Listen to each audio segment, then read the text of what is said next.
नमस्कार दोस्तों, स्वागत है आप सभी का हमारे YouTube चैनल उड़ान कोचिंग इंस्टीट्यूट में। दोस्तों, सबसे पहले आप मेरे को ये बताइए कि आप लोगों की तैयारी कैसी चल रही है। सभी बच्चे कमेंट बॉक्स में बताइए। और आप लोगों का स्वास्थ्य कैसा है। जैसा कि अभी हम देख रहे हैं कि बहुत ज़्यादा टाइप के बुखार लोगों को हो रहे हैं, तो आप लोगों को अपने आप को बचा के रखना है। पूरी तैयारी जोरों शोरों से करते रहना है। चलिए शुरू करते हैं अपना इतिहास का नेक्स्ट टॉपिक। बहुत ही इंटरेस्टिंग टॉपिक है, सिंधु घाटी सभ्यता। देखिए बच्चों, हम इतिहास पढ़ रहे हैं, इसमें हम क्या क्या पढ़ चुके हैं। अभी इतिहास का परिचय पढ़ चुके हैं और अपना जो प्राग ऐतिहासिक काल है वो पढ़ चुके हैं। अब हमारा कौन सा आया है, आद्य ऐतिहासिक काल। आद्य ऐतिहासिक काल मैंने आपको बतलाया था कौन सा काल होता है, जिस कालखंड में हमें क्या मिला है, लिखित जो प्रमाण है वो मिले हैं, लेकिन जो उनकी लिपि है, जिस लिपि में वो लिखे गए हैं प्रमाण, उन प्रमाणों को हम पढ़ नहीं पाए हैं। यानी उनकी लिपि अभी तक पढ़ी नहीं जा चुकी है या पढ़ी नहीं जा सकी है। उस कालखंड को हम क्या कहते हैं, आद्य ऐतिहासिक काल। तो उस आद्य ऐतिहासिक काल में हमारा सबसे पहले क्या आती है, सिंधु घाटी सभ्यता। इसी को ही हम क्या कहते हैं, इसी को ही हम भारत की शुरुआत कहते हैं। जो हमारा ये देश है भारत, इसकी सभ्यता की जो शुरुआत है वो हम सिंधु घाटी की सभ्यता को ही मानते हैं। इससे पहले जब हमारा 1920 का तक का टाइम था, तो उसमें हम क्या मानते थे कि उसमें हम ऐसा मानते थे कि भाई जो हमारी जो भारत की सभ्यता की स्टार्टिंग है वो कहाँ से है, वो वैदिक काल से है। 1920 से पहले हम क्या मानते थे कि जो हमारी ये सभ्यता है भारतीय, इसकी शुरुआत वैदिक काल से हुई है। लेकिन 1920 के बाद क्या हुआ, हड़प्पा सभ्यता की खोज की गई। हड़प्पा सभ्यता की खोज होने के बाद हमें पता चला कि जो हमारी सभ्यता है ये वैदिक काल से भी पुरानी है। और कितनी पुरानी है, सिंधु घाटी सभ्यता के साक्ष्य आज तक हमें मिल चुके हैं। हो सकता है कुछ और साक्ष्य मिले जो उससे भी पुराने हों। तो अभी तक हमारी जो भारत की खोज है वो हमने कहां से मानी है, हमारी भारत की सभ्यता की शुरुआत सिंधु घाटी सभ्यता की शुरुआत जो है वहां से हमारी भारतीय सभ्यता की शुरुआत हुई है। ठीक, तो आप सब लोग जानते हैं कि हमारी सिंधु घाटी सभ्यता कब से कब तक थी। मैंने आप सभी को बताया कब से कब तक, 2500 ईसा पूर्व से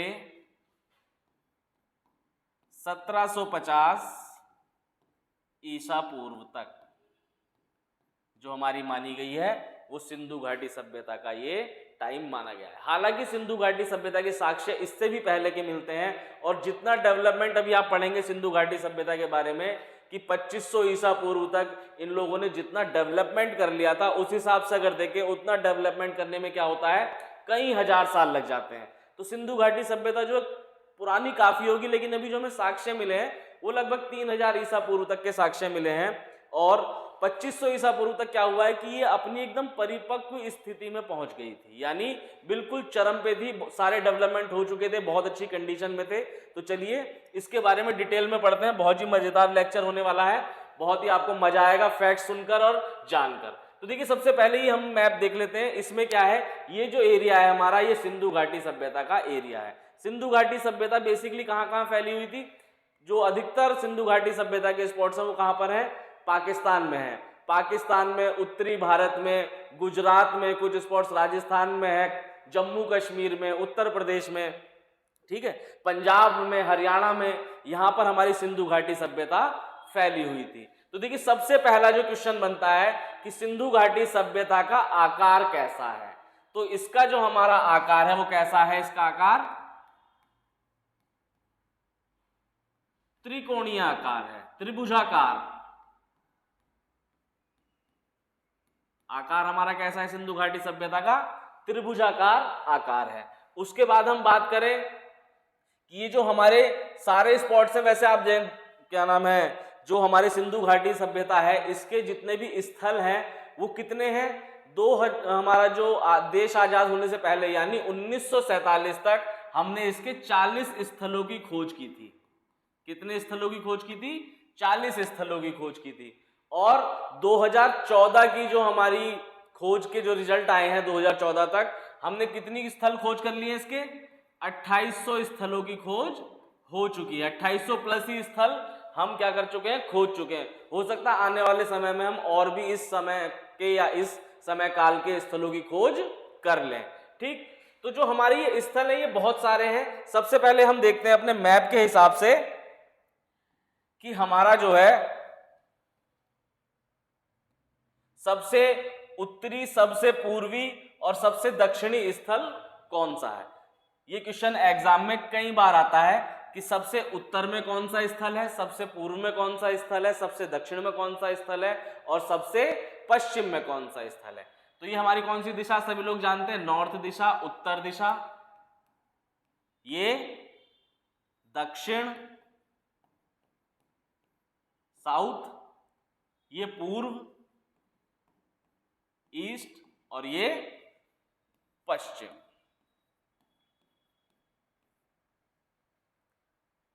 वेस्ट। तो देखिए जो सबसे उत्तर में हमारा स्थान है, जो स्थल है हड़प्पा सभ्यता का या सिंधु घाटी सभ्यता का, वो कौन सा है? मांडा।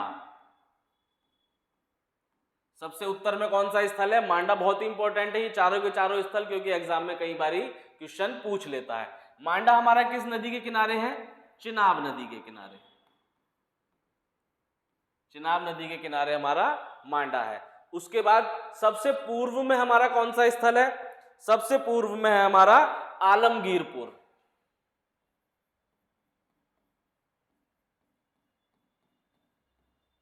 आलमगीरपुर कहां पर? उत्तर प्रदेश में। किस नदी के किनारे? हिंडन नदी के किनारे।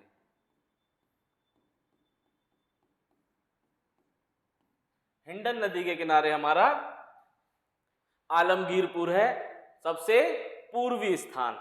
उसके बाद आता है सबसे दक्षिणी स्थान। सबसे दक्षिणी स्थान कौन सा है हमारा? दैमाबाद।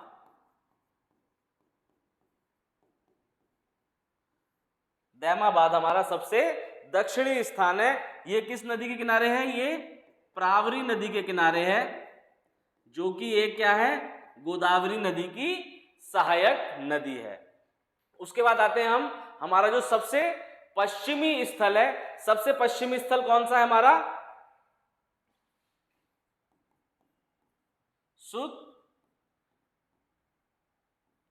सुतकांडोर। सुतकांडोर क्या है हमारा? सबसे पश्चिमी स्थल है। और ये कहां पर है? ये दाशक नदी, दाशक नदी के किनारे स्थित है। ये पार्ट कहां जाता है हमारा? ये हमारा पाकिस्तान में है। उसके बाद मांडा, दैमाबाद, आलमगीरपुर, ये सब कहां पर है? ये हमारे भारत में ही है। और मोस्टली पार्ट क्या है हमारा हड़प्पा सभ्यता का? ये पाकिस्तान में जा चुका है। यानी आजादी से पहले इंडिया में इसकी खोज हुई थी, फिर जब पार्टीशन हुआ तो क्या हुआ? ये कुछ पार्ट हमारा कहां चला गया? पाकिस्तान में चला गया। इतनी चीज क्लियर? मेरे ख्याल से यहां तक आपको 4 या 5 क्वेश्चन ऐसे हैं जो कई बार रिपीट हो चुके हैं। पहला कि हमारी सिंधु घाटी सभ्यता कब से कब तक थी। दूसरा, कौन कौन से उसके स्थान हैं। तीसरा, किस टाइप की उसकी शेप थी। ठीक है, चलिए अब इसमें हम देखते हैं, आगे बढ़ते हैं और आगे बढ़ के हम देखते हैं कि हमारी सिंधु घाटी सभ्यता जो है क्या इसका परिचय है ना। तो देखिए सिंधु घाटी सभ्यता, ये नाम पड़ा ही कैसे? इसके 2 नाम हैं बेसिकली। कौन कौन से? सिंधु घाटी सभ्यता और हड़प्पा सभ्यता। इंग्लिश में क्या कहते हैं? Indus valley civilisation. तो सिंधु घाटी सभ्यता जो नाम पड़ा है वो कैसे पड़ा है? सिंधु घाटी सभ्यता नाम पड़ा है सिंधु नदी की वजह से, क्योंकि ये जो हमारी सभ्यता है ये मोस्टली किसके किनारे बसी हुई थी? सिंधु नदी के किनारे बसी हुई थी। इसीलिए इसको क्या कहा गया? सिंधु घाटी सभ्यता कहा गया। दूसरा, इसका हड़प्पा सभ्यता क्यों कहते हैं इसको? क्योंकि 1921 में जो सबसे पहला इसका स्थल खोजा गया था वो कौन सा था? हड़प्पा था। तो इसीलिए इसको क्या कहते हैं? हड़प्पा सभ्यता भी कहते हैं। अब देखिए 2 नाम हो गए, इन दोनों नाम से भी क्वेश्चन एग्जाम में बन चुका है। कौन कौन से? कि सबसे ज्यादा प्रचलित नाम कौन सा है इस सभ्यता का, और दूसरा क्वेश्चन क्या बनता है कि सबसे ज्यादा ऑथेंटिक, यानी इसका ऑथेंटिक नाम क्या है और इसका प्रचलित नाम क्या है। तो देखिए जो इसका ऑथेंटिक नाम है, यानी जो इसका आप एक तरीके से समझिए कि भाई जो नाम इसका रखा गया, देखिए हर किसी के 2 नाम होते हैं, एक स्कूल का नाम और एक पेट नेम। तो जो स्कूल का नाम है वही क्या होता है? हर जगह सर्टिफिकेट पे लिखा रहता है, वही क्या है? ऑथेंटिक नेम है। पेट नेम क्या होता है कि सभी लोग उसको बुलाते हैं उस नाम से, है ना। मोस्टली लोग उसको उसके पेट नेम से बुलाते हैं। तो इसी तरह से जो हमारी सिंधु घाटी सभ्यता है ये भी, इसके भी क्या है? 2 नाम है। कौन कौन से? पहला हमारा सिंधु घाटी सभ्यता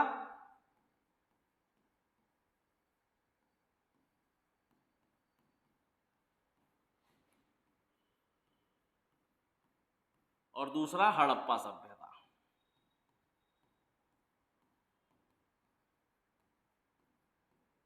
ठीक, तो जो सिंधु घाटी सभ्यता है ये हमारा कौन सा है, इसका ऑथेंटिक नेम है।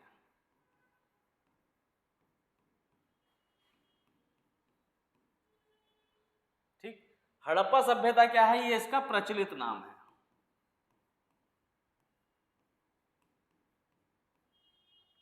ठीक, तो ये क्वेश्चन एग्जाम में आया हुआ है। एक बार क्या आया था कि हड़प्पा सभ्यता का ऑथेंटिक नेम क्या है, तो हड़प्पा सभ्यता का ऑथेंटिक नेम क्या है, सिंधु घाटी सभ्यता है। एक बार आया था कि सिंधु घाटी सभ्यता का सबसे ज्यादा प्रचलित नाम क्या है, तो प्रचलित नाम हमारा हड़प्पा सभ्यता है। ठीक, यानी एक तरह से कहें कि मान लीजिए आपको लीगल नाम क्या है हमारा, जो कागजों पे है हर जगह, जो इसका नाम बेसिक ओरिजिनल नाम है वो क्या है, सिंधु घाटी सभ्यता है। लेकिन जो सबसे ज्यादा प्रचलन में है, यानी अधिकतर लोग इसको किस नाम से बुलाते हैं, हड़प्पा सभ्यता के नाम से बुलाते हैं। इतनी चीजें क्लियर है। चलिए अब देखते हैं इसका थोड़ा सा हम परिचय, जो कि मैं आपको बतला चुका हूं क्या क्या, कि सिंधु घाटी सभ्यता को हम क्या मानते हैं, भारत का इतिहास सिंधु घाटी सभ्यता से प्रारंभ होता है। यानी जो हम भारत के इतिहास की शुरुआत मानते हैं वो क्या मानते हैं कि सिंधु घाटी सभ्यता से होती है। 1920 से पहले क्या मानते थे, 1920 से पहले मानते थे कि वैदिक काल से हमारे भारत के इतिहास की शुरुआत होती है। ठीक है, फिर क्या है, इसकी कब से कब तक है, 2500 ईसा पूर्व से है और 1750 ईसा पूर्व तक है। ठीक है, कहां कहां पर है, पाकिस्तान में और पश्चिमी भारत में इसका जो एरिया है, जो इसके स्थल है वो पाए गए हैं, या फिर ऐसे कह सकते हैं कि पाकिस्तान और पश्चिमी भारत में ये फैली हुई है। ठीक, तीसरी चीज आती है कि हमारी जो ये सिंधु घाटी सभ्यता है, ये इस टाइम पे और कौन कौन सी प्रचलित सभ्यताएं थी, यानी इसके टाइम पर सिंधु घाटी सभ्यता के समकालीन और कौन कौन सी हमारी सभ्यताएं थी। तो चलिए देख लेते हैं हमारी कौन कौन सी सभ्यताएं थी। सबसे पहली जो हमारी सभ्यता थी वो कौन सी थी, चीन की सिंधु घाटी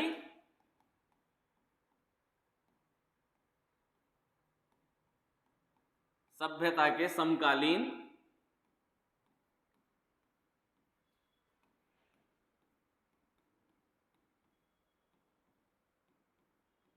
सभ्यताएं।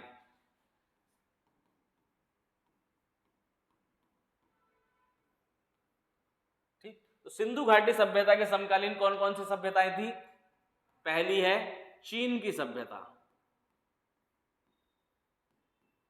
चीन की सभ्यता। ये कहां पर थी, ये मतलब किस नदी के किनारे थी, ह्वांगहो एक नदी है, ह्वांगहो नदी के किनारे थी चीन की सभ्यता, सिंधु घाटी सभ्यता के समकालीन। दूसरी कौन सी थी, मिस्र की सभ्यता, मिस्र की सभ्यता। ये किस नदी के किनारे थी, बहुत ही फेमस नदी है, नील नदी के किनारे, नील नदी के किनारे हमारी मिस्र की सभ्यता थी। तीसरी सभ्यता कौन सी थी, तीसरी सभ्यता थी मेसोपोटामिया,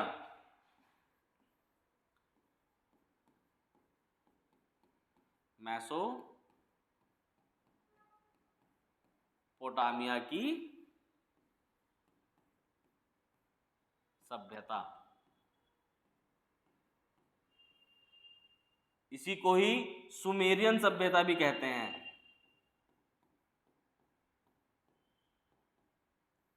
सुमेरियन सभ्यता भी कहते हैं। देखिए मेसोपोटामिया की जो सभ्यता है, सुमेरियन सभ्यता या मेसोपोटामिया की सभ्यता, इसकी एक खासियत है, इसका एक रिलेशन है किससे, हमारी सिंधु घाटी सभ्यता से, है ना। ये किसके किनारे थी वैसे मेसोपोटामिया, ये थी दजला और फरात नदी के, दजला और फरात नदी के किनारे ये हमारी मेसोपोटामिया की सभ्यता थी।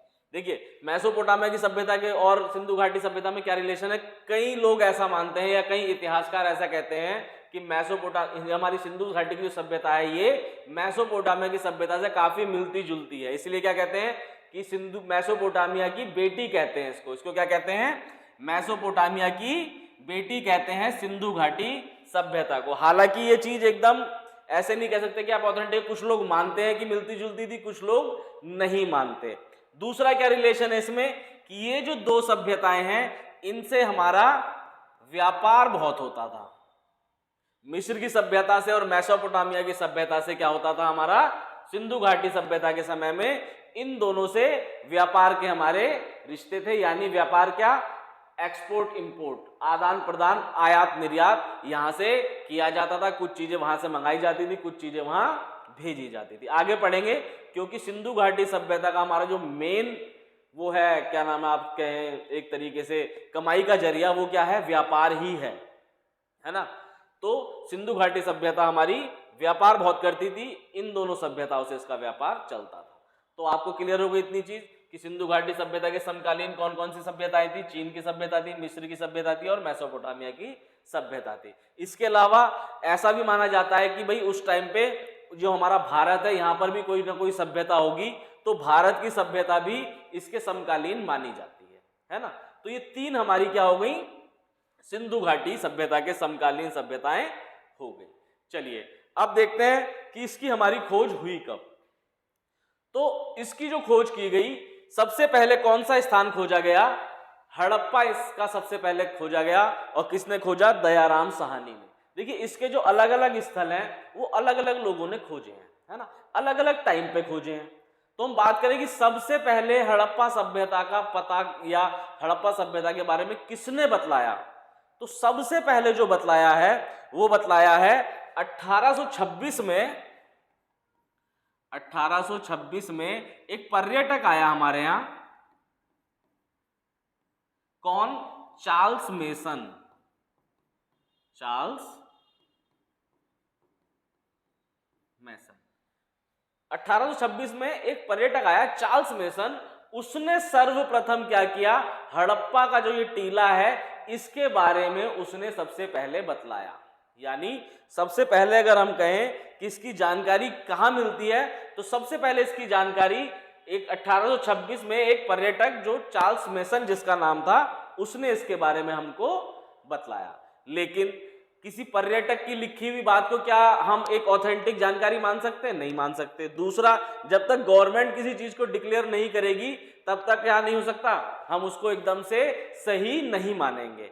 तो सबसे पहले अगर हम बात करें कि हमारे सरकार के हिसाब से, जो उस टाइम सरकार थी किसकी थी, ब्रिटिश सरकार थी, उनके हिसाब से अगर हम बात करें तो हमारे हड़प्पा सभ्यता का पता कब चलता है, सबसे पहले 1920 में भारतीय पुरातत्व विभाग द्वारा किए गए सिंधु घाटी के उत्खनन से प्राप्त अवशेषों से हड़प्पा और मोहनजोदड़ो जैसे स्थलों का हमें पता चला। यानी 1920 में हमने क्या किया, खुदाई शुरू करी। किसने, पुरातत्व विभाग ने, जिसका कौन था हेड, जनरल जॉन मार्शल जिसके हेड थे।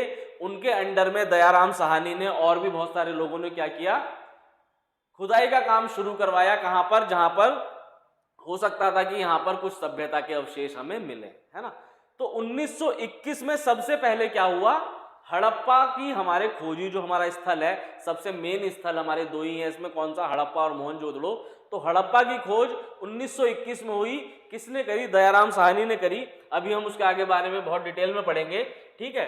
तो 1921 में, 1922 में अलग अलग स्थलों की खोज हुई। तो इन सब खोज होने के बाद क्या हुआ, 1924 में सिंधु घाटी एक नई सभ्यता है, इस बात की घोषणा कर दी गई। किसके द्वारा, डायरेक्टर जनरल जॉन मार्शल के द्वारा। ठीक, जब हमारे ये हड़प्पा, मोहनजोदड़ो और भी कुछ स्थान खोज लिए गए, तब क्या हुआ, 1924 में डायरेक्टर जनरल जो थे जॉन मार्शल, जिनके अंडर में ये सब काम हो रहा था पुरातत्व विभाग का, उन्होंने क्या किया, उन्होंने घोषणा कर दी कि भाई हमारी जो है हमने एक नई सभ्यता की खोज की है, जिसका नाम क्या है, सिंधु घाटी की सभ्यता है या फिर हड़प्पा सभ्यता है। इतनी चीज क्लियर हो गई। यहां तक मेरे ख्याल से आपको लिंक बनाते हुए आपको समझ में आ गया होगा कि अभी तक हमने क्या क्या चीज करी आद्य ऐतिहासिक काल में। कि सबसे पहले इसके बारे में अगर जिक्र देखें हम, तो जो पर्यटक आया था चार्ल्स मेसन, उसने इसके बारे में बतलाया है।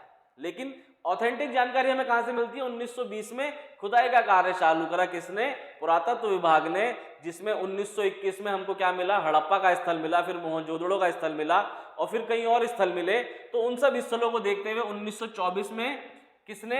डायरेक्टर जनरल जॉन मार्शल ने क्या किया, उन्होंने एक घोषणा कर दी, कानूनी घोषणा कर दी कि हमने क्या किया है, हमें एक नई सभ्यता के अवशेष प्राप्त हुए हैं, यानी हमने एक नई सभ्यता खोज निकाली है पुराने टाइम की, जो पुराने इतिहास में या पहले के टाइम में थी, उसकी हमने क्या कर दी है, खोज कर ली है। इस बात की उन्होंने घोषणा कर दी।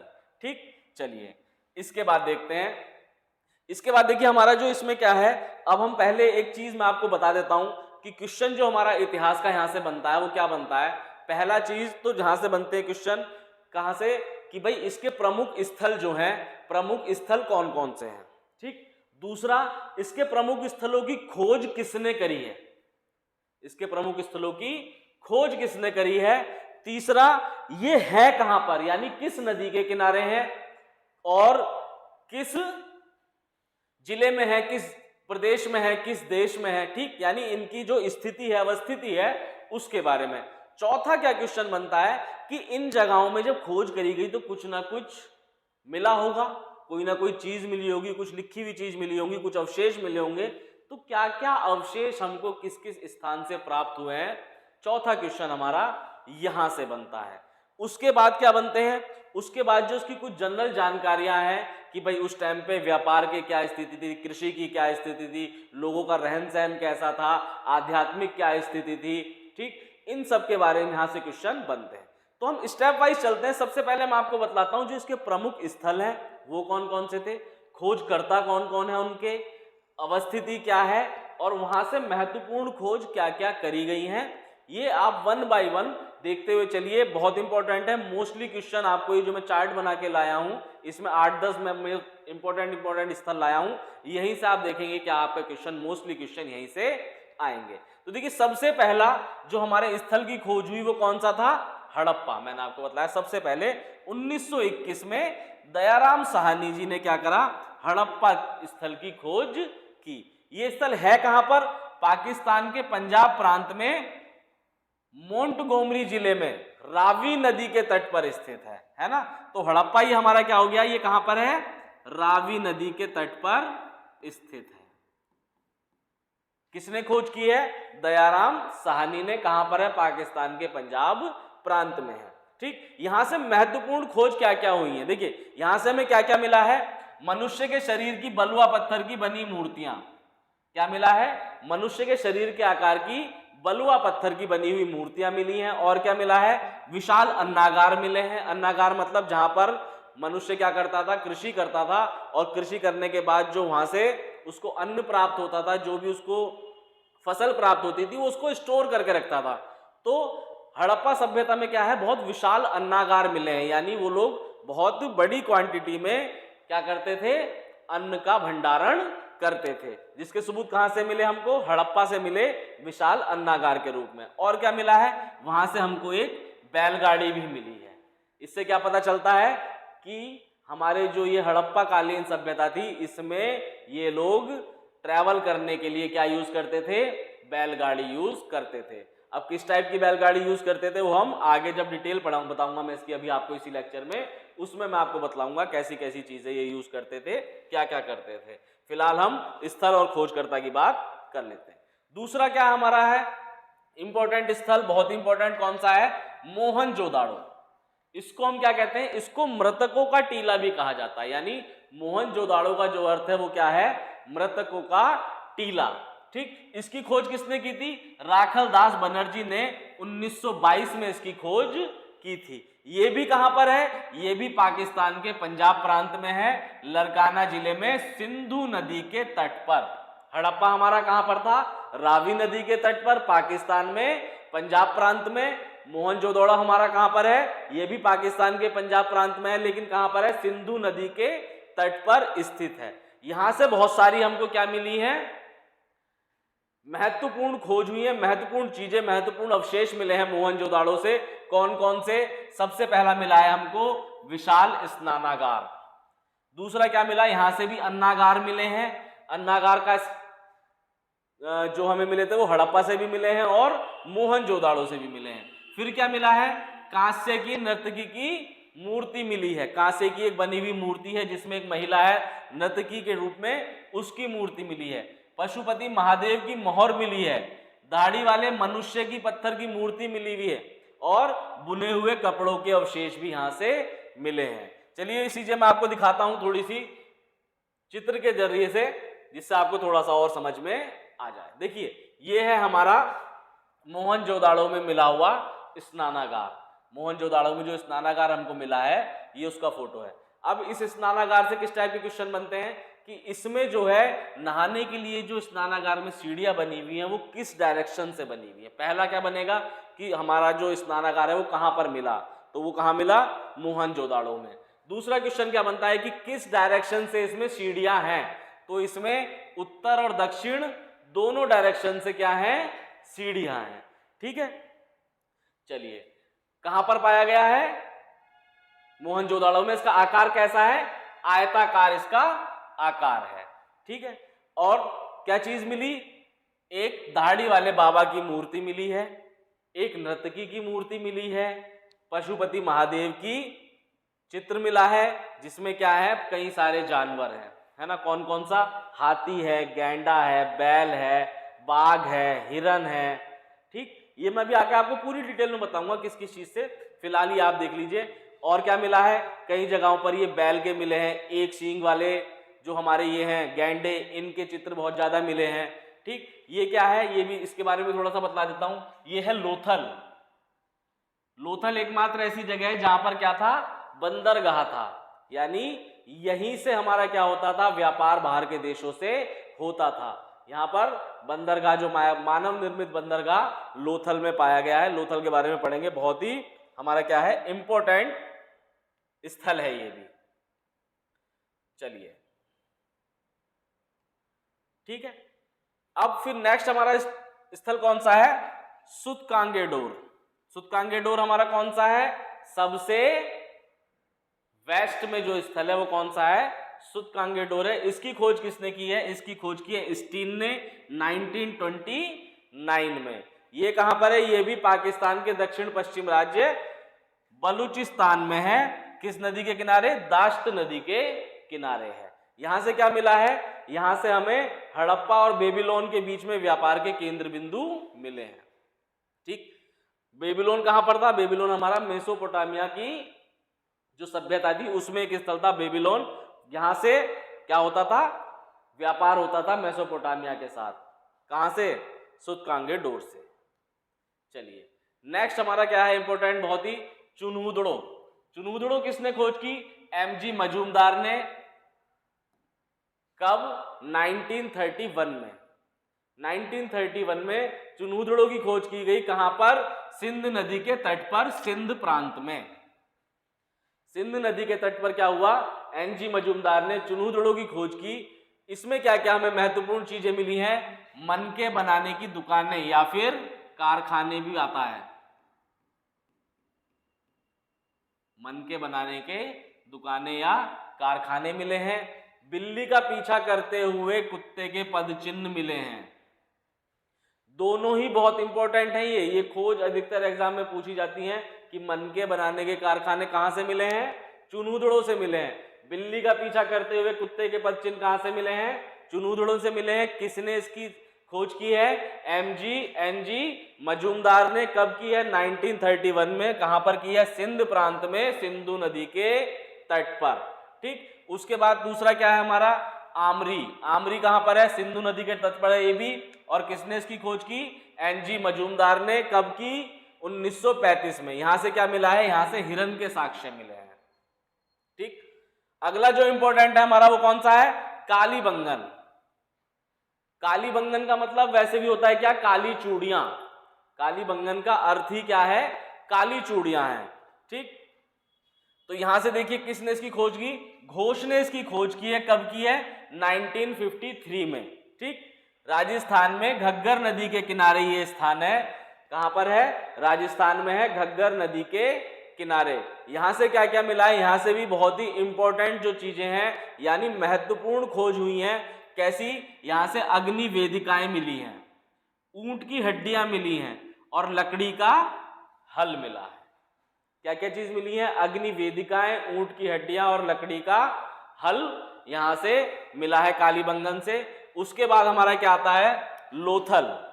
लोथल भी बहुत ही इंपॉर्टेंट, मैंने आपको बताया कि एकमात्र क्या है, ये बंदरगाह था मानव निर्मित सिंधु घाटी सभ्यता का, जिससे क्या होता था? व्यापार किया जाता था। कहां पर है? गुजरात में है। खोज किसने की है इसकी? आर राव ने। 1953 में आर राव ने लोथल स्थल की खोज की है, और ये कहां पर है? गुजरात के कैम्बे की कड़ी के नजदीक है। और कौन सी नदी पर? भोगवा नदी पर। भोगवा नदी के तट पर है लोथल, एकमात्र बंदरगाह। इंपॉर्टेंट क्वेश्चन है, क्या है यहां पर? मानव निर्मित बंदरगाह मिले हैं, गोदीवाड़ा मिला है। गोदीवाड़ा क्या होता है? डॉक, जिसको बोलते हैं ना डॉक्स, तो डॉक्स मिले हैं, बंदरगाह मिला है, और क्या मिला है? चावल की भूसी मिली है, बहुत इंपॉर्टेंट। अग्नि वेदिकाएं मिली है, और शतरंज का खेल, शतरंज का खेल बेसिकली चौसर का खेल जो था वो मिला है यहां से। उसके बाद देखिए क्या आता है हमारा? सुरकोटदा। सुरकोटदा भी कहां पर है? गुजरात में। बहुत इंपॉर्टेंट है, क्यों? क्योंकि ये एकमात्र ऐसी जगह है जहां से हमें क्या मिला है? घोड़े के अवशेष मिले हैं। इसके अलावा और कहीं से भी क्या है? घोड़े के अवशेष नहीं मिले हैं। घोड़े के अवशेष हमारे सुरकोटदा से मिले हैं, इसलिए क्या हो जाता है? ये भी बहुत इंपॉर्टेंट हो जाता है। इसकी खोज किसने की है? जेपी जोशी ने 1964 में इसकी खोज की। कहां पर? गुजरात में। और यहां से क्या मिले? घोड़े की हड्डियां और मनके यहां से प्राप्त हुए हैं। मनके यानी मोती। चलिए, फिर हमारा कौन सा स्थान आया? बनावली। बनावली कहां पर मिला है? हरियाणा के हिसार जिले में स्थित है। इसकी खोज किसने की है? आर.एस. विष्ट ने 1974 में। ठीक, यहां से क्या मिला है? मनके मिले हैं, जौ होने के यानी चावल के हमारे साक्ष्य मिले हैं। हड़प्पा पूर्व और हड़प्पा संस्कृति के और भी अनेक साक्ष्य यहां से प्राप्त हुए हैं। फिर आता है हमारा कौन सा? धौलावीरा। ये भी बहुत इंपॉर्टेंट है। ये कहां पर है? गुजरात के कच्छ के रण में है। किसने इसकी भी खोज किसने की है? आर.एस. विष्ट ने की है। और यहां से क्या मिला है? जल निकासी प्रबंधन और जल कुंड के साक्ष्य मिले। ठीक, इसके अलावा क्या है? हमारी एक अभी लेटेस्ट या 2014 में क्या किया गया? एक नया स्थल खोजा गया। कौन सा? राखीगढ़ी, हरियाणा में।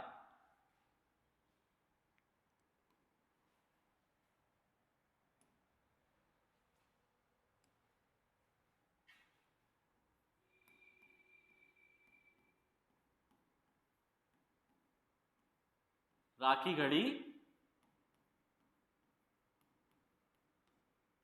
हरियाणा में एक स्थल अभी 2014 में नया खोजा गया है। इसकी क्या खासियत है राखीगढ़ी की?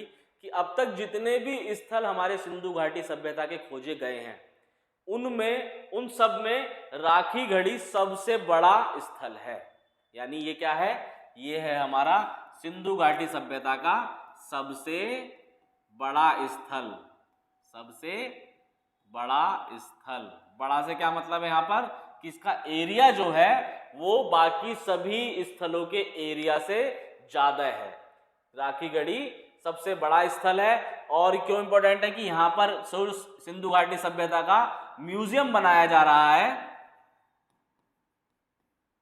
सिंधु घाटी सभ्यता का सबसे बड़ा म्यूजियम क्या बनाया जा रहा है?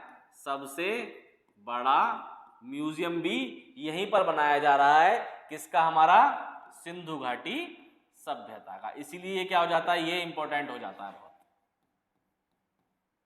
सिंधु घाटी सभ्यता। ठीक, अगर हम बात करें कि सिंधु घाटी सभ्यता का सबसे बड़ा शहर कौन सा है, तो सिंधु घाटी सभ्यता का सबसे बड़ा शहर जो है वो कौन सा है? मोहनजोदाड़ो।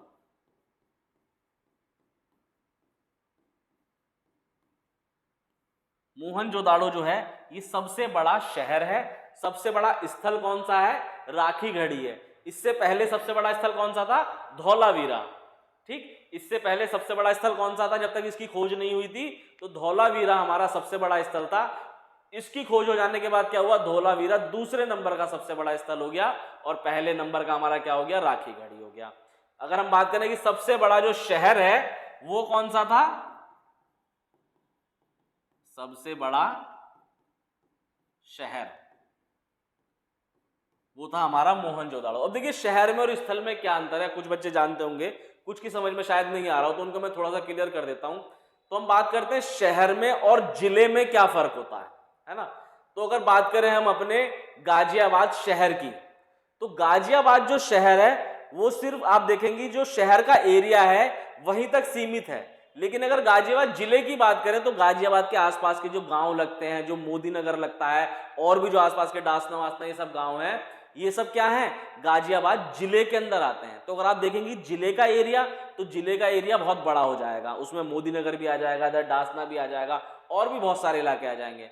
लेकिन अगर हम बात करें सिर्फ गाजियाबाद शहर की, तो गाजियाबाद शहर के अंदर क्या आएगा, जो सिर्फ उसका शहर है, जो शहर की परिधि है उसके अंदर का जो एरिया है, सिर्फ वही क्या होगा, शहर होगा। तो शहर सबसे बड़ा मोहनजोदाड़ो था, लेकिन जो सबसे बड़ा स्थल था वो कौन सा था, राखीगढ़ी स्थल था। ठीक, इतनी चीज बच्चों मेरे ख्याल से आपको यहां पर अब तक क्लियर हो गई होगी, और मेरे ख्याल से समझ में भी आ रही होगी, और आपको मजा भी इसमें मेरे हिसाब से आना चाहिए, समझ में भी चीज आनी चाहिए। अब हम बात करते हैं थोड़ा सा पॉइंट वाइज कृषि के बारे में, व्यापार के बारे में, रहन सहन के बारे में, सिंधु घाटी सभ्यता के बारे में। तो देखिए सिंधु घाटी सभ्यता के बेसिकली 3 चरण है ना। मैंने आपको बताया था कि 3 चरण है, हो सकता है ये इससे भी पहले की हो, लेकिन अभी तक जो साक्ष्य हम ढूंढ पाए हैं वो 3300 ईसा पूर्व तक के हमें साक्ष्य मिले हैं। ठीक है, तो 3300 ईसा पूर्व से 2600 ईसा पूर्व तक हम क्या मानते हैं, प्रारंभिक हड़प्पाई सभ्यता मानते हैं। ये क्या है, इसको किस कैटेगरी में रखा गया, प्रारंभिक हड़प्पा सभ्यता, मतलब कि यहां से हड़प्पा सभ्यता की शुरुआत हुई है। हो सकता है इससे पहले से हुई है, वो कब पता चलेगा, और साक्ष्य मिलने का।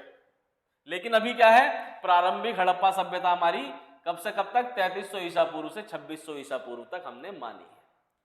2600 ईसा पूर्व तक आते आते क्या हुआ, हमारी जो हड़प्पा सभ्यता थी ये अपने पीक पर थी, यानी इसमें बहुत ज्यादा डेवलपमेंट हो चुका था।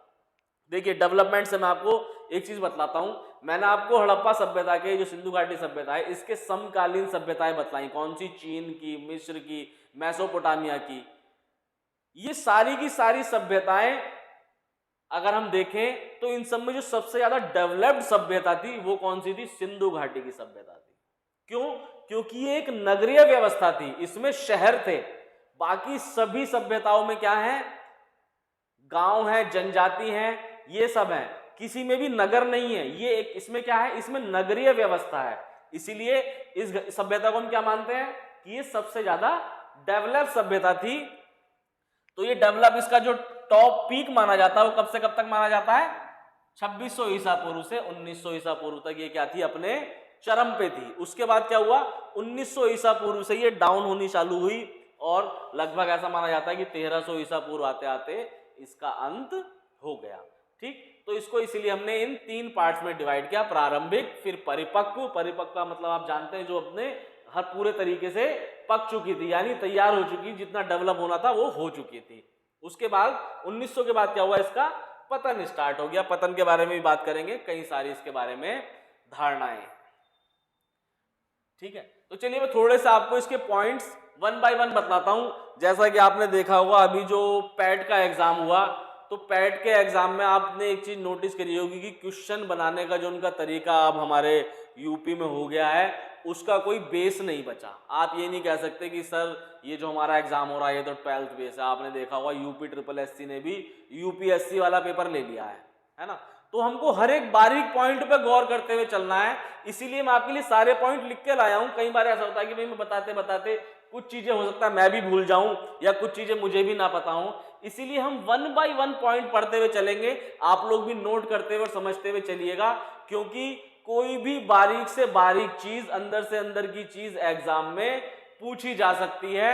आप इसका लाइव एग्जाम्पल, जस्ट एग्जाम्पल देख सकते हैं, इस बार का हुआ पैट का एग्जाम। इस बार का पैट का एग्जाम देख लीजिए, और इससे जो पिछले वाला पैट का एग्जाम है वो देख लीजिए।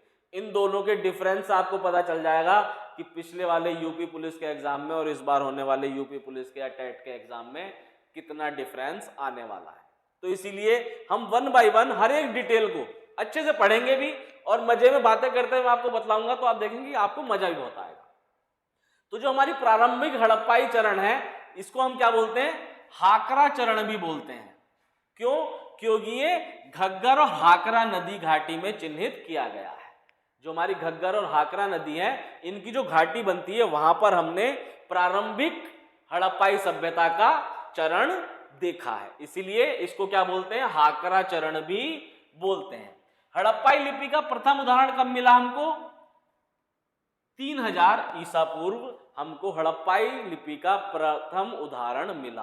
अब देखिए हड़प्पाई लिपि की भी थोड़ी सी बात कर लेते हैं। तो जो हमारी हड़प्पा सभ्यता की या सिंधु घाटी सभ्यता की जो लिपि थी वो कैसी थी,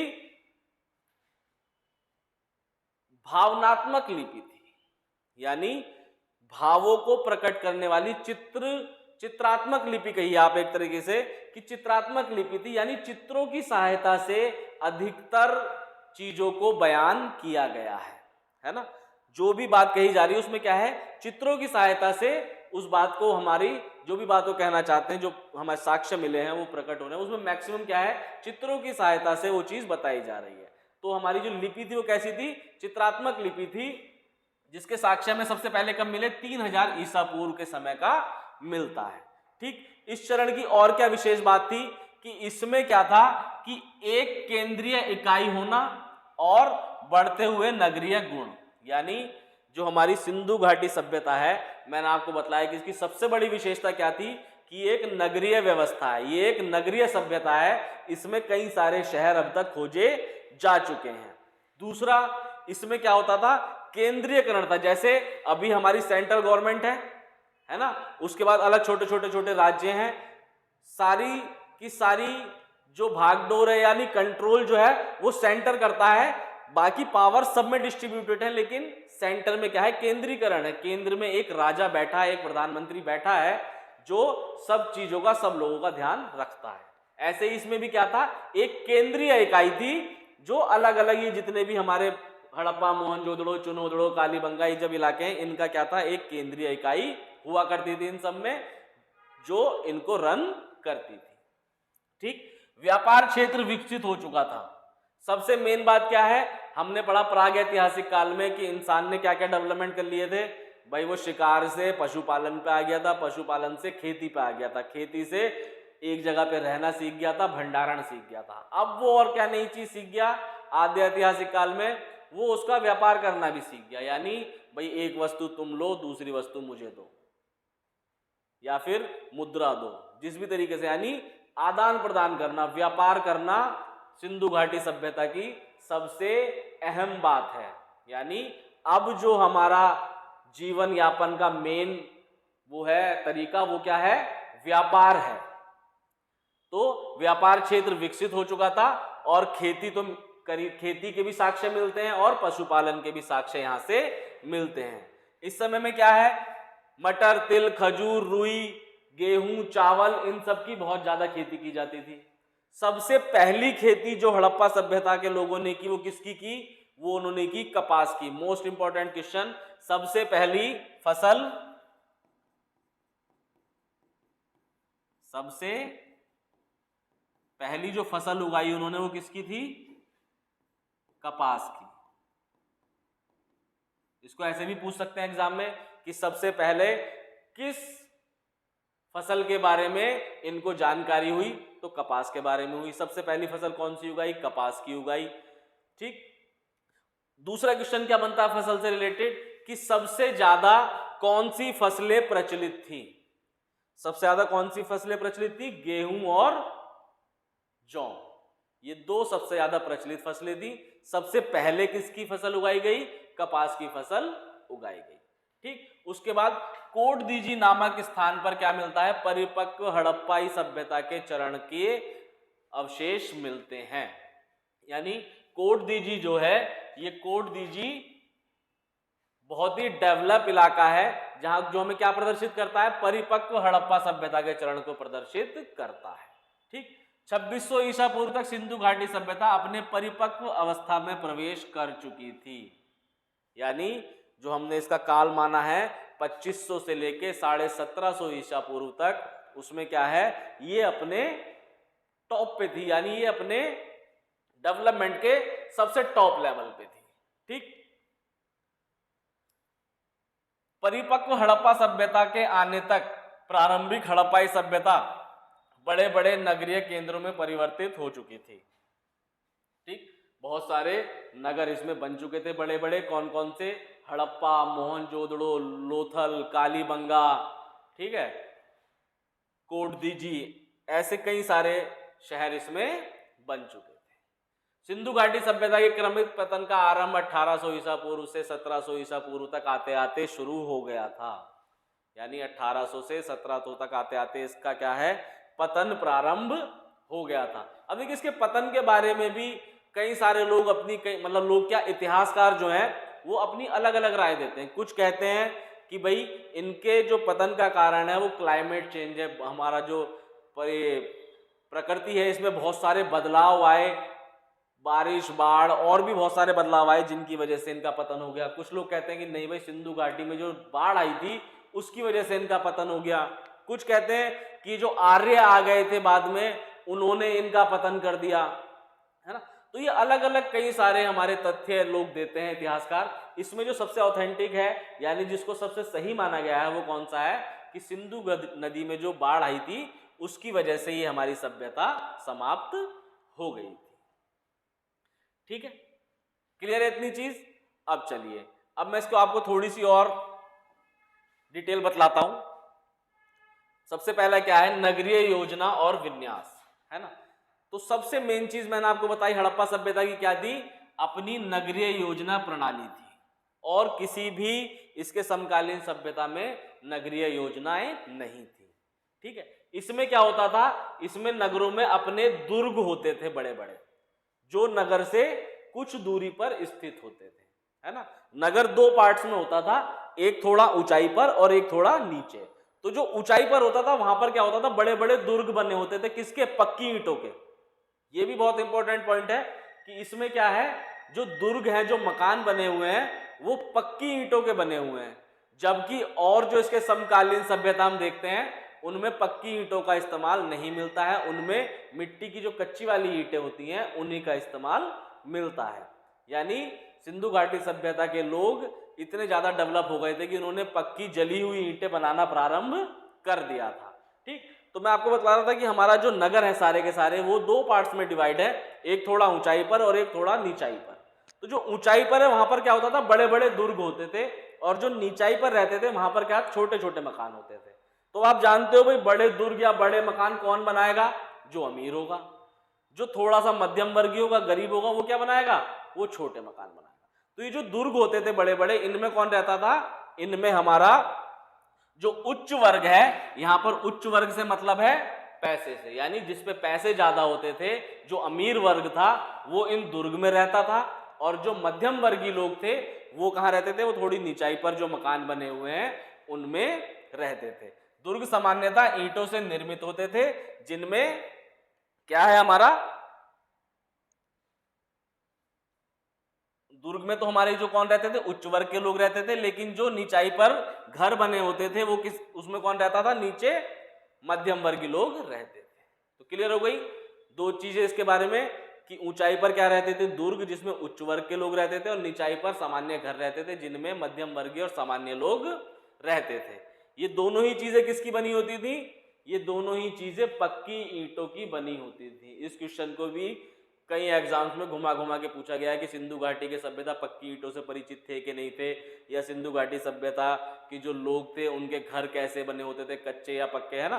तो सारे के सारे घर कैसे थे? पक्की ईंटों से बने हुए घर थे। उसके बाद क्या इसमें और मजेदार चीज मैं आपको बतलाऊं कि जितनी भी सड़कें इसमें पाई गई हैं हमारी हड़प्पा सभ्यता के मोस्टली शहरों में, वो क्या है? ग्रिड प्रणाली पर है। ग्रिड प्रणाली का मतलब क्या होता है? कि अगर दो सड़कें आपस में कहीं मिल रही हैं तो वो हमेशा क्या होता था?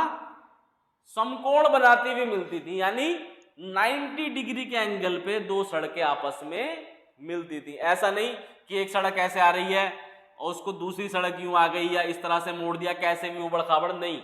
इनकी प्रणाली बिल्कुल क्लियर थी। ग्रिड प्रणाली में इन्होंने सड़कें बनाई थी, उसी प्रणाली के हिसाब से इन्होंने घर बनाए थे। यानी अगर देखा जाए आज से लगभग आप समझ लीजिए 5000 साल पहले की बात हो रही है, तो 5000 साल पहले लोग इतने डेवलप थे कि क्या था?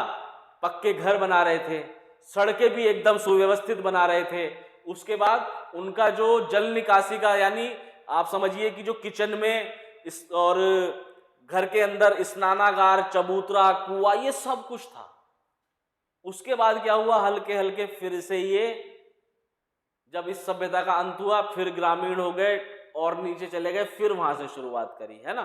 तो 5000 साल पहले भी क्या था, जली हुई ईंटों का प्रयोग होता था। और क्या चीज थी, ग्रिड प्रणाली हमारी सड़कों की मौजूद थी, जिसके अंतर्गत क्या होता है कि एक दूसरे को समकोण पर हमारी सड़कें काटती है।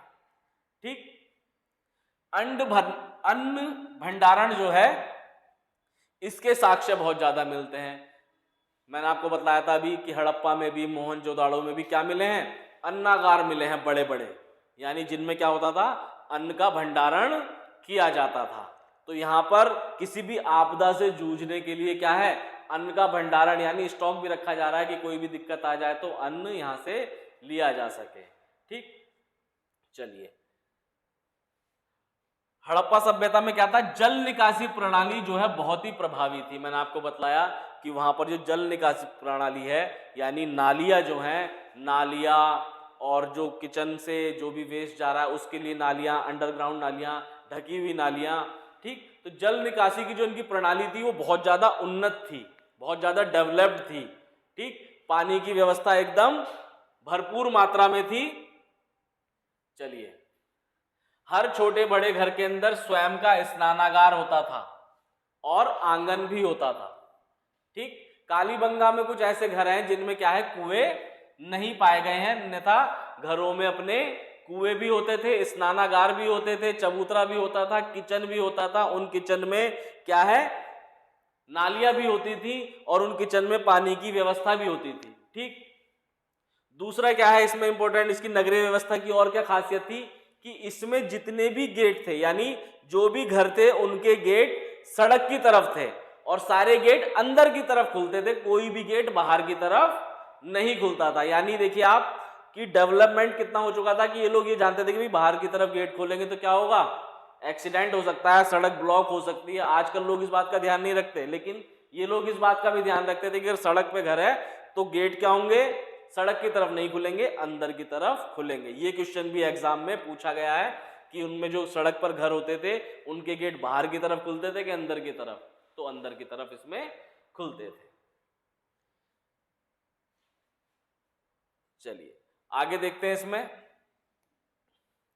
कृषि के बारे में थोड़ी सी बात कर लेते हैं।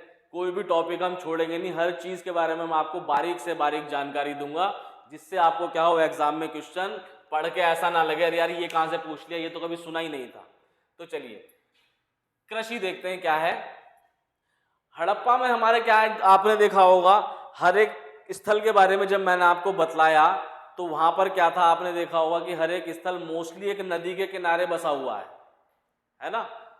तो वहां की जमीन जो कैसी है, मैदान कैसे, प्लवन मैदान है, यानी वहां पर सिंचाई की आवश्यकता पड़ती है और इजीली सिंचाई जो है वो मिल भी जाती है। इसीलिए खेती के लिए क्या है, ये जमीनें बिल्कुल बढ़िया है। कुछ जगहों को छोड़कर मोस्टली जो हमारे स्थल थे वो क्या थे, खेती के लिए एकदम उपयुक्त थे। तो हड़प्पाई गांव क्या है, मुख्यतः प्लावन मैदानों के पास स्थित थे जो पर्याप्त मात्रा में अनाज का उत्पादन करते थे। ठीक है, गेहूं, जौ, सरसों, तिल, मसूर आदि का उत्पादन होता था। गुजरात में कुछ स्थानों पर बाजरे के उत्पादन के भी संकेत मिले हैं। ठीक, जबकि यहां पर क्या है, चावल के प्रयोग कम। गुजरात में और राजस्थान में क्या है, चावल के पैदा होने के साक्ष्य बहुत ही कम मिले हैं, है ना। किस चीज के मिले हैं, बाजरे के मिले हैं। मैंने आपको बताया था कि सिंधु घाटी का जो मनुष्य था उसने सर्वप्रथम किस चीज की खेती की थी, कपास की खेती की थी। ठीक है, चलिए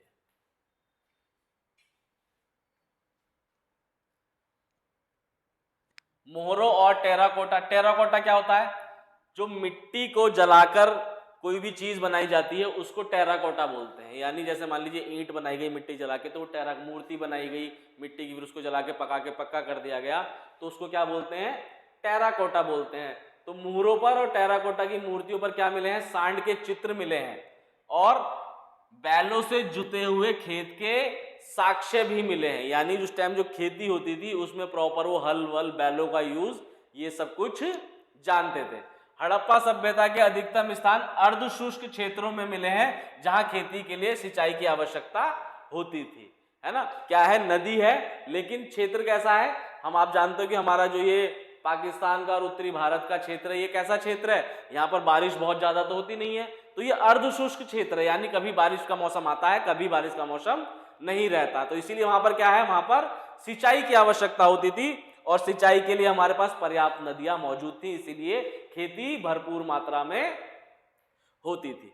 नहरों के अवशेष कहां से मिले हैं, शोरतगुई अफगानिस्तान में पाए गए हैं। जो अफगानिस्तान का इलाका वो आप जानते हो कैसा, इस साइड का इलाका कैसा है, यहाँ पर रेगिस्तान ज्यादा है, यानी सूखा इलाका है, तो वहां पर क्या मिले हमें, नहरों के अवशेष मिले हैं। तो नहर क्या होती है आप जानते हो, जो मानव निर्मित हमारी होती है वो नहर कहलाती हैं।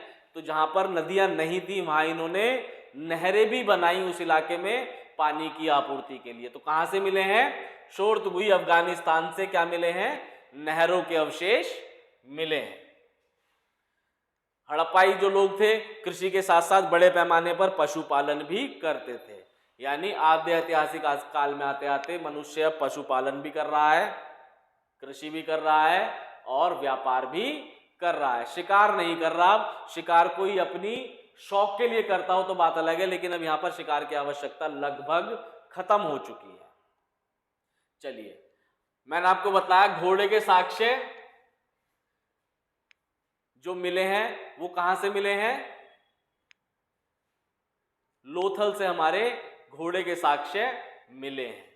ठीक, एक संशय युक्त टेराकोटा की मूर्ति मिली है लोथल से। हड़प्पा संस्कृति किसी भी स्थिति में अश्व केंद्रित नहीं थी। घोड़े के साक्ष्य कहीं से भी लगभग नहीं मिले हैं। इनके लिए जो सबसे महत्वपूर्ण जानवर थे वो कौन कौन से थे, एक सींग वाला गैंडा, एक सींग वाला गैंडा और कुबड़ वाला सांड,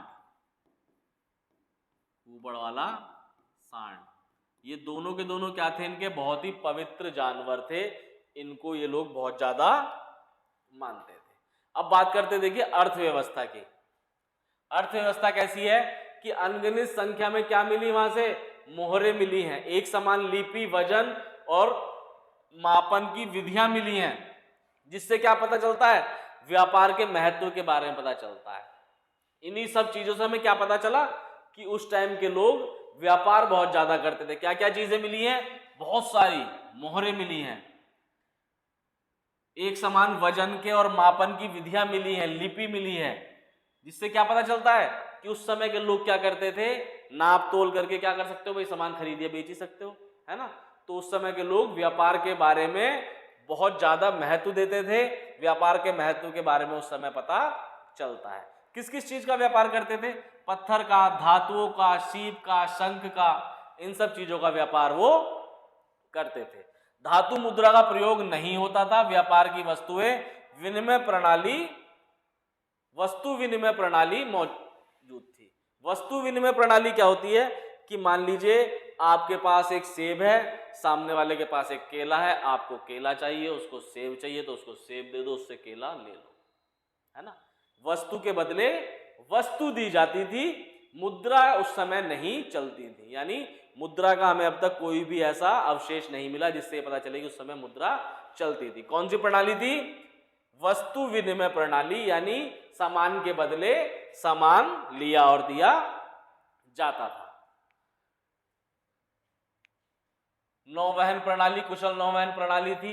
भाई मैंने आपको बताया कि इन्होंने क्या कर रखा था, लोथल में अपना बंदरगाह भी बना रखा था, मानव निर्मित बंदरगाह बना रखा था। तो नौवहन प्रणाली तो इनकी मजबूत होगी ही होगी। ठीक है, अब उत्तरी अफगानिस्तान में क्या है, व्यापारिक बस्तियां थी। मैंने आपको बताया था कि जो मेसोपोटामिया की हमारी सभ्यता थी उससे जो व्यापार होता था उसकी राजधानी कहां थी, अफगानिस्तान में। ठीक, तो अफगानिस्तान में उन्होंने व्यापारिक बस्तियां स्थापित की जहां मध्य एशिया से सुगम व्यापार होता था। मेसोपोटामिया की सभ्यता से सुगम व्यापार वहां से होता था। उसके बाद दजला फरात नदियों की भूमि वाले क्षेत्र से हड़प्पा वासियों के वाणिज्यिक संबंध थे। दजला फरात की हमारी कौन सी सभ्यता थी? मेसोपोटामिया की सभ्यता। मेसोपोटामिया की सभ्यता मैंने बतलाया था आपको, कहां पर थी वो? दजला और फरात नदियों के। तो मेसोपोटामिया से क्या था इनका? अपना अच्छे व्यापारिक संबंध थे। हड़प्पाई प्राचीन लैपिस लाजुली मार्ग से व्यापार करते थे। लैपिस लाजुली मार्ग कौन सा है हमारा? ये जो हमारा अफगानिस्तान से मिस्र को रास्ता जा रहा है उसको लैपिस लाजुली मार्ग कहते हैं। यहां से हमारा पता चलता है कि इनकी मिस्र से भी क्या थे? व्यापारिक संबंध थे। चलिए अब बात करते हैं शिल्प कला की। तो शिल्प कला में आप इतनी चीज तो मैंने आपको बताया कि भाई कांसे की मूर्ति मिली, टेराकोटा की मूर्ति मिली, लकड़ी और क्या नाम है जो हमारे घर थे वो अच्छे बड़े बड़े दुर्ग बने हुए थे, और जो रोड सड़कें थी वो बहुत ही अच्छी व्यवस्था से शहर बनाए गए थे। तो जो उस समय शिल्प कला थी वो क्या थी? एकदम अच्छी थी। हमें क्या मोहरे भी मिली हैं, हमें मोती भी मिले हैं, बुने हुए कपड़ों के साक्ष्य भी मिले हैं। तो शिल्प कला अपने आप में बहुत अच्छी कंडीशन में थी। हड़प्पाई क्या करते थे? कांस्य की वस्तुएं निर्मित करने की विधि जानते थे और उनके उपयोग से भी भली भांति परिचित थे। तो हड़प्पा के जो हमारे लोग थे वो कांस्य से वस्तुएं निर्मित कर लेते थे। तांबा कहां से मिलता था? राजस्थान के खेतड़ी खान से प्राप्त किया जाता था। और टिन कहां से आता था? अफगानिस्तान से लाया जाता था।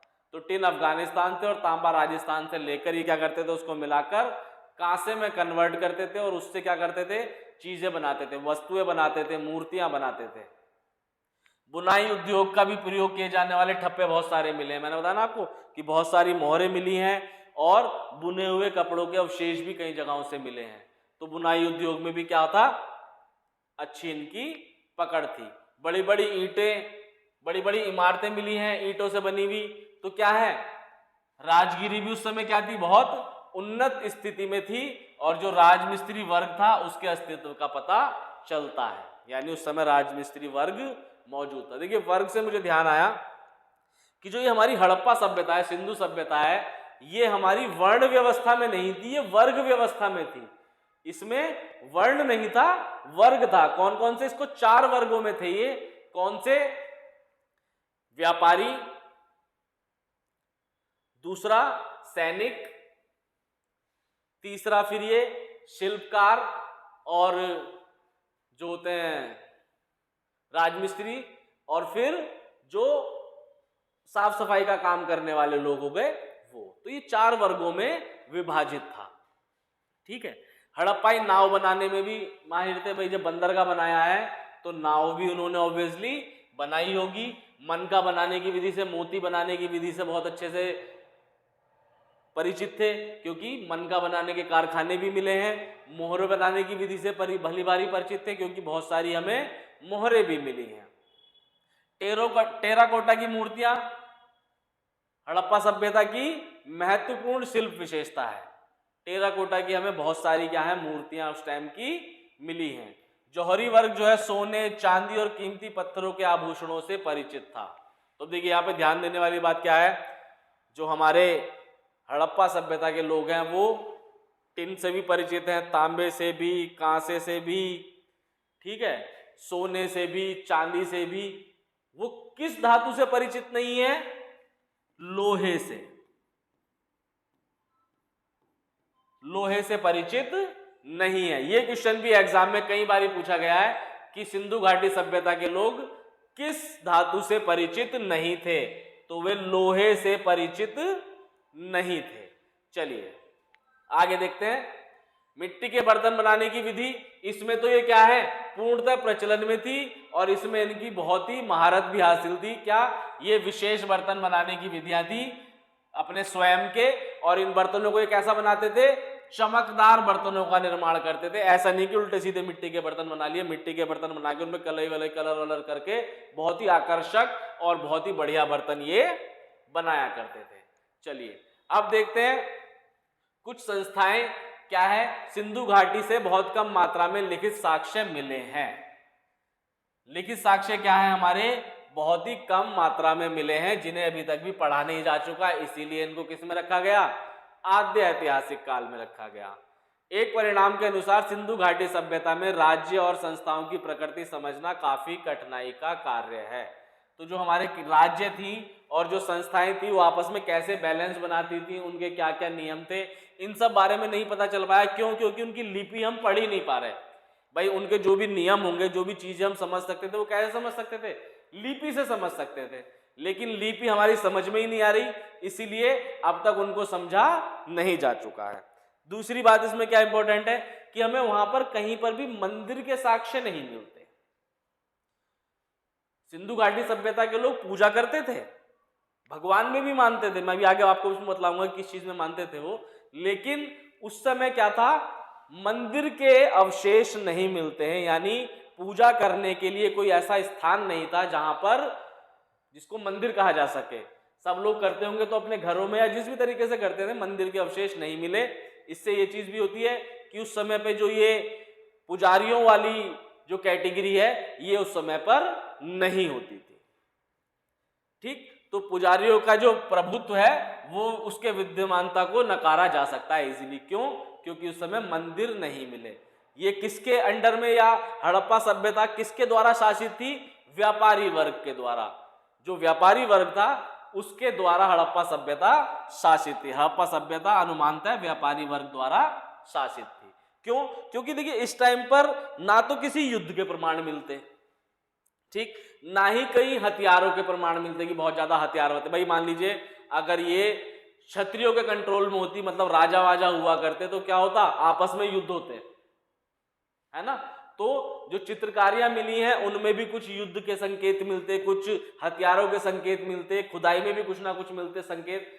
इस टाइप की चीजें उस टाइम नहीं पाई गई। इसका मतलब ये है कि उस टाइम राजा वाजा नहीं होते थे, आपस में युद्ध नहीं होते थे। दूसरा, यहां पर क्या है, पढ़ने वो भी नहीं मिले हमें, मंदिर के अवशेष भी नहीं मिले। इसका मतलब पुजारियों का भी प्रभुत्व नहीं था। क्या चीज हमें मैक्सिमम मिल रही है, मोहरें मिल रही हैं, बिजनेस करने की प्रणाली मिल रही है। तो उसमें क्या हमें पता चलता है कि इसमें जो व्यापारी वर्ग है उसके द्वारा ही हमारी हड़प्पा सभ्यता शासित होती थी। यानी कौन रूल करता था, व्यापारी वर्ग रूल करता था। चलिए, अगर हम शक्तियों के केंद्रण की बात करें कि पावर किसके पास थी, इसका कोई ठोस जानकारी अभी तक नहीं मिल पाई है। ठीक, कुछ पुरातत्वविद कहते हैं कि भाई शासक नहीं था, कुछ कहते हैं कि समाज के हर इंसान को समान दर्जा प्राप्त था। बस ये कह रहे हैं, मतलब किसी भी चीज को प्रूव करने के लिए भी कोई मतलब सही साक्ष्य हमारे सामने नहीं आया है।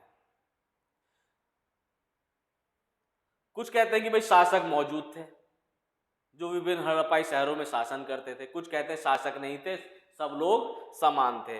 तो इसमें तो कुछ भी क्वेश्चन बनने का सेंस नहीं बनता, क्योंकि कुछ लोग अलग बात कर रहे हैं, कुछ लोग अलग बात कर रहे हैं। अब देखिए, अब बात करते हैं यहाँ पर धर्म की, कि वो किस धर्म को मानते थे, किस चीज की पूजा करते थे, पूजा करते भी थे कि नहीं करते थे, है ना।